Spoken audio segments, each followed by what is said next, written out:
வணக்கம் மக்களே. இன்றைக்கி நம்ம இந்த வீடியோவில் நிஜத்தில் உடன் பிறந்த அக்கா தங்கையாக இருந்திருக்காங்க. திரையில் பார்த்தா தாய் மகளாக நடிச்சிருப்பாங்க. 90ஸ்களோட ஒரு ஸ்டார் நாயகிகள் இவங்க 2 பேரும்னே சொல்லுவாங்க. அவங்க யார் என்னன்றதை பற்றி இந்த வீடியோவில் நம்ம விரிவான ஒரு தொகுப்பாக பார்க்கலாம் வாங்க. சில பேருக்கு அவங்களோட குடும்பத்தை சேர்ந்தவங்களோட சேர்ந்து நடிக்கிற வாய்ப்புகள் நிறையவே கிடைக்கும்.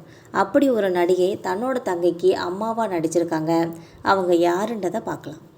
ஒரு குடும்பத்தை சேர்ந்தவங்க சினிமாவில் நடிக்கிறப்ப சில சமயங்களில் அவங்களுக்குள்ள கதாபாத்திர மாற்றங்கள்லாம் நடக்கும்.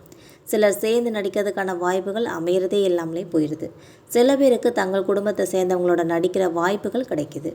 அப்படித்தான் ஒரு நடிகை தன்னோட தங்கைக்கு அம்மாவாக நடிச்சிருப்பாங்க. அவங்க வேறு யாரும் இல்லை, நடிகை சிம்ரன் அவர்களை பற்றி தான் பேசிகிட்டு இருக்கேன். நம்ம தமிழ் சினிமாவில் 90ஸ்களில் ஒரு முன்னணி நடிகையாக இருந்தவங்க தான் நடிகை சிம்ரன் அவர்கள்னே சொல்லலாம். இப்போ அவங்க நடித்த படங்கள்லாம் பெரிய அளவில் ரசிகர்கள்கிட்ட ஒரு நல்ல வரவேற்பு பெறுதுன்னே சொல்லலாம். அப்படி அவங்க ஒரு படத்தில் தன்னோட உடன் பிறந்த சகோதரிக்கு அம்மாவாக நடிச்சிருப்பாங்க. அதுவும் அந்த படத்தில் மலையாள சூப்பர் ஸ்டார் ஹீரோவாக நடிச்சிருப்பாங்க.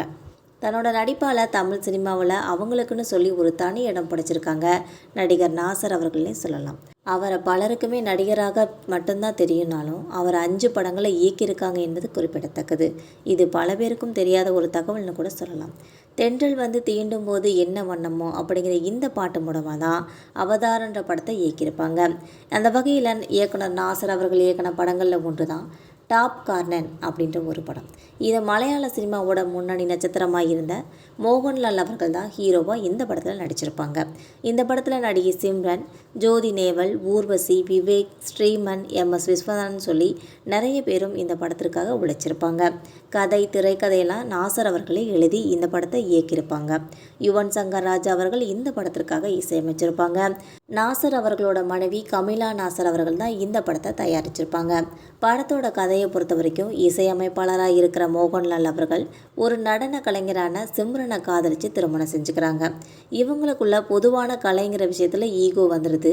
2 பேரும் பிரிஞ்சு போயிடுறாங்க. இதுக்கப்புறம் இவங்களோட மகளாக நடிச்சிருப்பாங்க ஜோதி நேவல் அவர்கள். இவங்க தன்னோட அப்பா அம்மா 2 பேர்த்தையும் சேர்த்து வைக்கிறதுக்காக முயற்சி பண்ணுறாங்க. அதுக்கப்புறம் அது நடந்ததா இல்லையாங்கிறது தான் மீதி கதையாக இருக்கும். இந்த ஜோதி நேவல் நடிகை சிம்ரனோட தங்கச்சி என்பது குறிப்பிடத்தக்கது. இந்த படத்தில் அவங்களுக்கு மகளாக நடிச்சிருப்பாங்க. நடிகை சிம்ரனுக்கு 2 தங்கச்சிகள் இருக்காங்க. அதில் ஒருத்தவங்க தான் பார்வை ஒன்றே போதும் என்ற படத்தில் நடித்த மோனல் அவர்கள். இவங்களோட மூத்த சகோதரி தான் மற்றொருவர் ஜோதி நேவல் என்பது குறிப்பிடத்தக்கது. இவங்களோட இளைய சகோதரி தான் உடன் பிறந்த சகோதரிக்கு தாயாக சிம்ரன் அவர்கள் நடிச்சிருப்பாங்க என்பது பல பேருக்கும் தெரியாத ஒரு தகவல்னே சொல்லலாம்.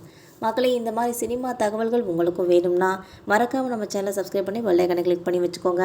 அப்போ தான் நம்ம போகிற ரெகுலர் வீடியோக்கள் உடனுக்குடன் நோட்டிஃபிகேஷனாக உங்களை வந்து சேரும். தேங்க்யூ.